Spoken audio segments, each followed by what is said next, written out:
चारों तरफ धूमधाम शहनाई नाच गाना शादी का माहौल था और इसी बीच दूल्हा दुल्हन स्टेज पे जाते हैं जिस सुहाने पलों का सभी को इंतजार होता है। वो घड़ी भी आ जाती है, दूल्हा दुल्हन का वेट कर रहा होता है और फिर दुल्हन भी इंतजार करने के बाद आ जाती है स्टेज पर। दोनों को एक साथ देखकर परिवार वाले बेहद खुश होते हैं और फूल अपने हाथों में लिए वरमाला की उस रस्म का इंतजार करते हैं कि कब लड़का लड़की एक दूसरे को माला पहनाएं और हम फूल बरसाएं। और इस प्रकार की तैयारियां होती है। अचानक देखते देखते लड़का लड़की में झड़प हो जाती है और माला की जगह एक दूसरे को थप्पड़ मारना शुरू कर देते हैं।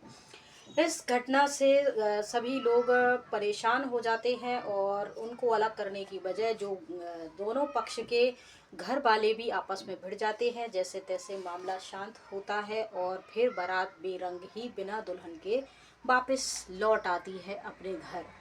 जी हाँ, ये घटना है यूपी मेरठ की। यहाँ यूपी मेरठ में एक गांव है सरवसा करके। यहाँ की एक लड़की है सुनैना।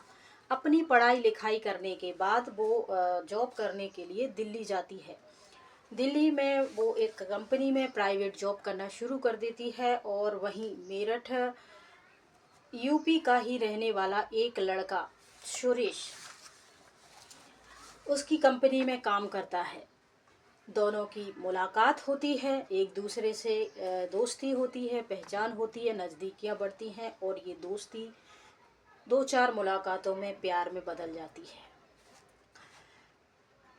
धीरे धीरे इनका मेलजोल बढ़ता है और इनका प्यार जो अपनी मंजिल की तरफ बढ़ता चला जाता है और बात शादी तक पहुंच जाती है। जब इनकी इस बात शादी तक पहुंचती है तो घर वालों को इनके बारे में बताया जाता है। दोनों के परिवार अच्छे पढ़े लिखे होते हैं, समझदार होते हैं। बिना किसी बात ऑब्जेक्शन उठाए दोनों लड़का लड़की से मिलते हैं और इस शादी के लिए तैयार हो जाते हैं। शादी की पूरी तैयारियां, कार्ड, शहनाई सब कुछ होता है। आपको बता दें कि ये जो लड़का लड़की है ये प्रेमी है और यहाँ लव मैरिज होने जा रही है और ये दोनों ही गर्म मिजाज के हैं। इन दोनों को ही लापरवाही जरा सी पसंद नहीं है। छोटी छोटी बात पे इनको गुस्सा आ जाता है।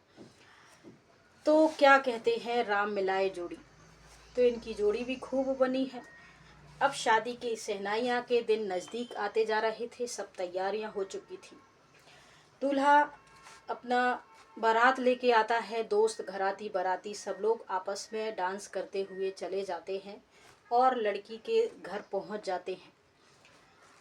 6 फरवरी 2024 को ये शादी होती है और बारात लगती है और फिर बाराती आते हैं लड़की के यहाँ।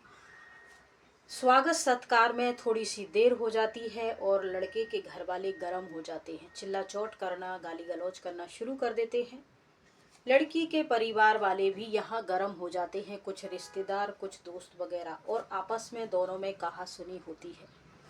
फिर यहाँ बड़े बीच में आते हैं और मैटर को सुलझा लेते हैं, सबको शांत करते हैं, सादत सत्कार करते हैं और फिर बारी आती है स्टेज वरमाला की रस्म की।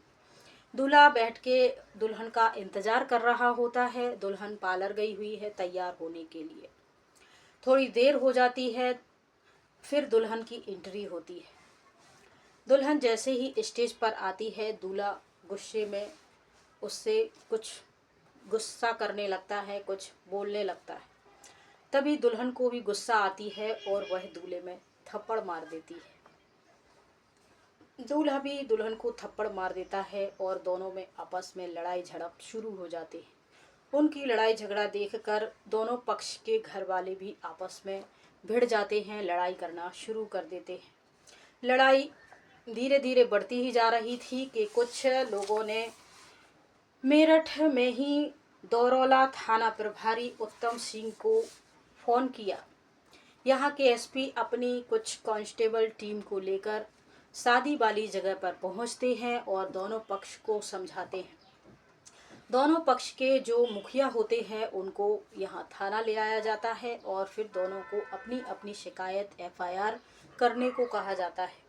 तब इसमें से ही कुछ बड़े बूढ़े लोग होते हैं, वो दोनों पक्ष को समझाते हैं और मैटर ये लोग राजीनामा कर लेते हैं, ये कहकर कि लड़की वालों का जितना खर्चा हुआ है वो लड़का वाले देने को तैयार हो जाते हैं।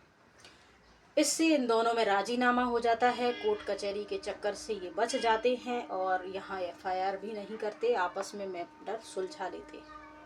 लड़का वाले जो भी हर्जा खर्चा है देने के लिए तैयार हो जाते हैं और इस प्रकार से बारात बेरंगे ही वापस लौट जाती है।